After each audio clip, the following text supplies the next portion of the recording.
മഴതോരും മുമ്പേ സീരിയലിൻ്റെ ഏറ്റവും പുതിയ പ്രൊമോ റിവ്യൂയിലേക്ക് എല്ലാ കൂട്ടുകാർക്കും സ്വാഗതം. അങ്ങനെ ബാലേന്ദ്രൻ നീലഗിരിയിൽ ഗംഗാധരൻ്റെ വീട്ടിലേക്ക് എത്തുന്നുണ്ട്.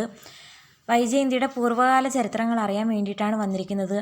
ആദ്യമൊക്കെ ചോദിക്കുമ്പോൾ അയാൾ ഒഴിഞ്ഞു മാറുന്നുണ്ട്.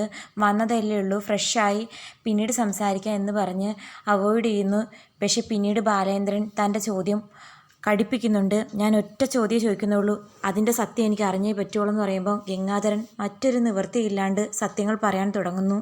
വൈജയന്തി ഞാനുമായിട്ടുള്ള വിവാഹത്തിന് മുമ്പ്, അതായത് 22 വർഷങ്ങൾക്ക് മുമ്പ് ഒരു പെൺകുഞ്ഞിനെ പ്രസവിച്ചിരുന്നോ എന്ന ചോദ്യത്തിന് 22 വർഷങ്ങൾക്ക് മുമ്പ് ബാലേന്ദ്രനുമായിട്ടുള്ള വിവാഹത്തിന് മുമ്പ് അവളൊരു പെൺകുഞ്ഞിന് ജന്മം നൽകിയിരുന്നുവെന്ന് ഗംഗാധരൻ പറയുന്നു. അതെല്ലാം കേട്ട് ഷോക്കായി നിൽക്കുന്ന ബാലേന്ദ്രനോട് ഗംഗാധരൻ പറയുന്നു, 22.5 വർഷം കടന്നുപോയി, ഇനി ആ തെറ്റുകൾ തിരുത്താൻ ആരെയും കൊണ്ട് പറ്റും? അത് കേട്ട് കലി അടക്കാനാകാതെ ബാലേന്ദ്രൻ ഗംഗാധരൻ്റെ ഉടുപ്പിൽ ചെന്ന് കുത്തിപ്പിടിച്ച് 22.5 വർഷം ഒരു കുടുംബം മൊത്തം ചേർന്ന് എന്നെ കോമാളിയാക്കുമായിരുന്നല്ലേ എന്ന് ചോദിച്ച് നിസ്സഹായനായിട്ട് പൊട്ടിത്തെറിക്കുന്നു.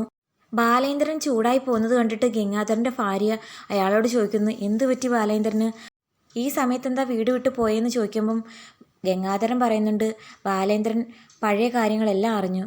എല്ലാം അറിഞ്ഞോ? ആഗ്രയിലെയും തിരുവനന്തപുരത്തെയും കാര്യങ്ങളെല്ലാം അറിഞ്ഞോ? ഗംഗാധരൻ പറയുന്നു, വൈജി അറിയാതെ ഈ പ്രശ്നം എങ്ങനെയെങ്കിലും സോൾവ് ചെയ്യാൻ നോക്കണം. നമുക്ക് ഈ പ്രശ്നങ്ങൾ സോൾവ് ചെയ്യാൻ പറ്റത്തില്ല ഗംഗേട്ടാ. ബാലേന്ദ്രൻ ഈ സത്യങ്ങൾ അറിഞ്ഞതിനേക്കാളും വലിയ കോളിളക്കം ഉണ്ടാകാൻ പോകുന്നത് ബാലേന്ദ്രൻ എല്ലാ സത്യങ്ങളും അറിഞ്ഞെന്ന് വൈജി അറിയുമ്പോഴാ എന്ന് ഗംഗാധരൻ്റെ ഭാര്യ പറയുമ്പം ഗംഗാധരന് ഷോക്കായി നിൽക്കുന്നുണ്ട്. ഇത്രയും സമയമായിട്ടും ബാലേന്ദ്രൻ തിരികെ വീട്ടിലെത്താത്തതുകൊണ്ട് വൈജയന്തി ആകെ വിഷമിച്ച് നിൽക്കുന്നു.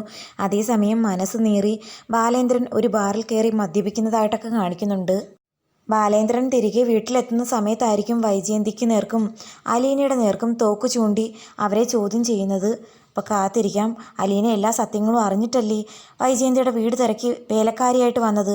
അതുകൊണ്ട് തന്നെ ബാലേന്ദ്രൻ എങ്ങനെയായിരിക്കും അവളോടും പ്രതികരിക്കുന്നതെന്ന് അറിയത്തില്ല.